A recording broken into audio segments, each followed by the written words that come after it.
주님 평화. 네, 지난밤 꿈이 꽤 무서운 꿈을 꿨습니다. 어떤 되게 존경스러울 만한 어떤 형제님이 있었어요. 근데 그분의 집, 2층 집인데 큰 집이에요. 그 사람들이 한 몇십 명이 있어요. 그분을 따르는 사람들이에요. 저도 이제 그 사람 인품이 좋아서 그 집에 갔습니다. 좋은 얘기하고 하는데 뭔가 이상한 거예요. 약간 사이비 느낌이 나는 거예요. 얘기를 듣다 보니까. 그런데 이건 좀 아닌 것 같다 이런 생각을 하고 있을 차에 어떤 사람이 이제 그 공동체 같은 곳인데 거기를 나가겠다고 하니까 이제 이분이 그 사람과 얘기를 한다고 방에 들어갑니다. 근데 뭔가 이상한 거예요. 좀 잔인하지만 이 사람이 그 나가려고 하는 사람을 죽입니다. 죽이고 사체를 이제 다 토막내서 처리를 해. 그래 놓고 다른 사람들에게 그걸 시키는 거예요. 이제 그걸 정리하고 뭐 이런 걸 시키더라고. 그런데 저가 이제 그걸 봤으니 그걸 이제 알았어요. 그래서 거기서 나가려고 하는데 그분이 싹 저 옆에 오더니 음, 저에게 이제 저걸 들어가서 같이 사체 정리를 하라고 하더라고요.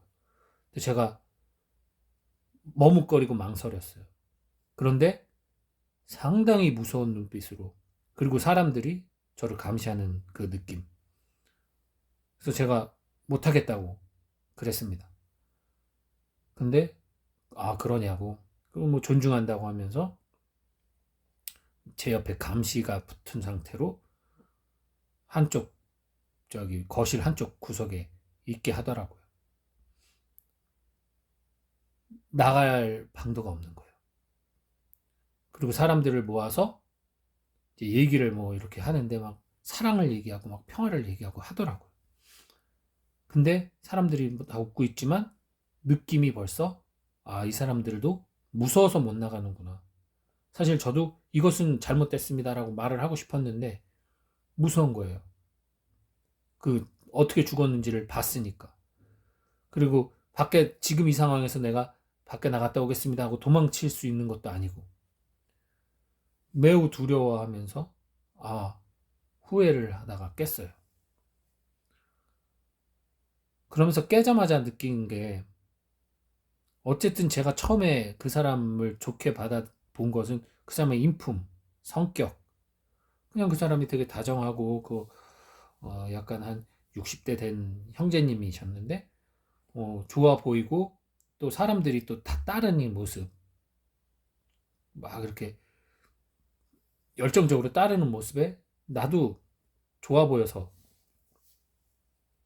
거기에 있었던 건데 어,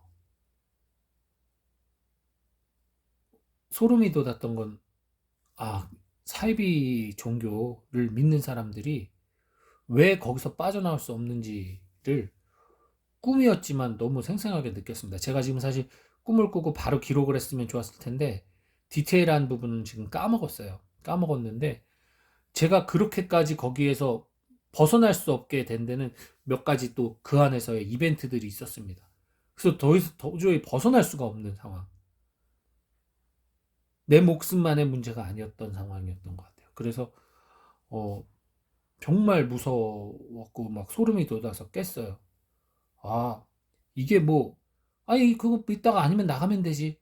아니면 말면 되지. 이게 아니더라고요. 얽히고 설키고, 나도 무언가, 너가 사람을 죽이는 것, 이것 동참을 안 하는 대신에 무엇을 하도록 해서, 저도 결국은 간접적으로 거기에 동참하게 만들어 버리더라고요.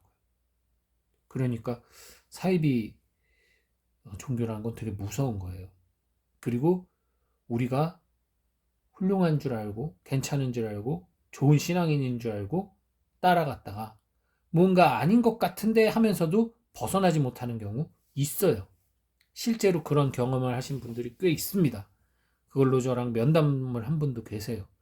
신앙인 안에서도 내가 아니 이거는 좀 이상한데 이건 좀 잘못된 것 같은데 라고 생각이 드는데도 불구하고 뭔가 이건 보편적인 교회의 믿음이 아닌데 라는 생각이 드는데도 불구하고 인간관계에 얽매여서 어떤 그 사람과의 어떤 사적인 정에 얽매여서 벗어나지도 못하고 그냥 그 상태에서 계속 잘못된 길을 걸어가는 경우 분명히 있습니다. 조심하셔야 돼요. 빨리 기도하고 사제나 이런 교회에 얘기하고 벗어날 수 있도록 하셔야 됩니다. 그러지 않고 사탄이 가장 쉽게 접근할 수 있는 방법이에요. 거룩함으로. 우리가 생각하는 그 거룩함으로 접근을 해서 우리가 충분히 합리적으로 판단해서 이게 아니다라는 생각이 들매도 불구하고 벗어나지 못하게 만들 수 있다는 사실. 제가 사실은 좀 더 적나라하고 좀 더 잔인한 꿈을 꿨어요. 근데 제가 그거는 영상이라서 말씀은 못 드리는데 제가 어쨌든 합리적으로 판단을 해도 벗어날 방법이 없는 거예요. 사실 더 정확하게 말씀드리면 그게 꿈인 거를 후반부엔 알았어요. 꿈인 걸 알았는데도 제가 일부러 깨질 않았습니다. 깨면은 안 될 것 같았어요. 왜? 이런 상황을 내가 꿈에서지만 한번 내가 스스로 어떻게든 타개해 봐야겠다. 내가 여기서 벗어나 봐야겠다. 이런 상황이 진짜 왔을 땐 난 과연 어떻게 할 수 있을까? 온갖 방법을 궁리해 봤는데 결국은 못 벗어나더라고요. 그래서 꿈이 상당히 길었죠. 그래서 그리고 나서 깼는데 진짜 처음부터 조심해야겠구나 라는 생각이 들었습니다. 오늘 이냐시오 축일인데요. 안티오키아 이냐시오 축일인데요. 초대 교부입니다. 근데 그분은 정말 학자였고 정말 학덕이 많았어요. 그래서 그분이 이제 처형당하기 위해서 끌려가실 때 가는 동안 7교회 편지를 쓰셔서 그 기록이 지금까지 다 남아 있어서 초대교회의 어떤 신심, 신앙, 그분의 성품 뭐 이런 걸 우리가 알 수 있는데 저는 오늘 그 이냐시오 축일을 맞이하면서 제 자신의 그 나약함에 상당히 부끄러웠습니다. 비록 꿈이지만 꿈에서 그 두려움 때문에 잔인하게 죽임을 당할 두려움 때문에 해야 될 말을 하지 못하고 해야 될 일을 하지 못하던 저의 그 나약함을 봤어요. 그래서 그것을 어떻게든 지혜롭게 풀어보겠다고 꿈을 깨지 않고 해결해 보려고 했으나 결국 아무런 방법도 찾지 못했고 그냥 내 마음과는 상관없이 결국 그 사이비 교단 안에서 내가 머물고 있는 그 저의 그런 너무나도 부족하고 나약한 신앙을 봤습니다. 너무나 창피했고요. 부끄러웠습니다. 할 것만 같다는 어떤 막연한 신앙으로는 정말 목숨을 걸기 힘들어요. 할 수 있어. 소용이 없더라고요. 평소에 만약에 교통사고 나면 내가 사고가 날 때 어떻게 막고 이렇게 해서 최대한 덜 다치게 해서 이런 생각을 해본 적도 있거든요. 물에 빠졌을 때는 내가 이렇게 발을 더듬을 해서 이렇게 그런 생각은 많이 하는데 과연 그 순간이 내가 부지부식간에 닥쳤을 때 그런 것을 판단할 수 있는 그만큼의 여유가 있을까? 그거는 끊임없이 준비하지 않는 한 쉽지 않을 겁니다. 마찬가지입니다.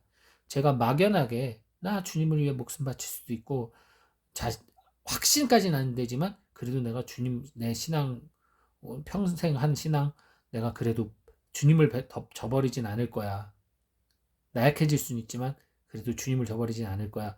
이런 생각을 막연하게 해왔는데 그 막연함만으로는 주님을 위해 목숨을 바치는 건 쉽지 않다는 사실을 새삼스럽게 또 깨닫게 됩니다.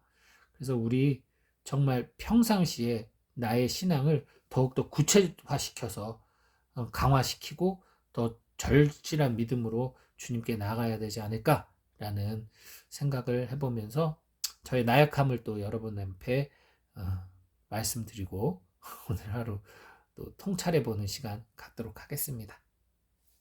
안티오키아의 이냐시오 축일 맞으신 모든 이냐시오 형제님들, 이냐시아 자매님들 축일 축하드립니다.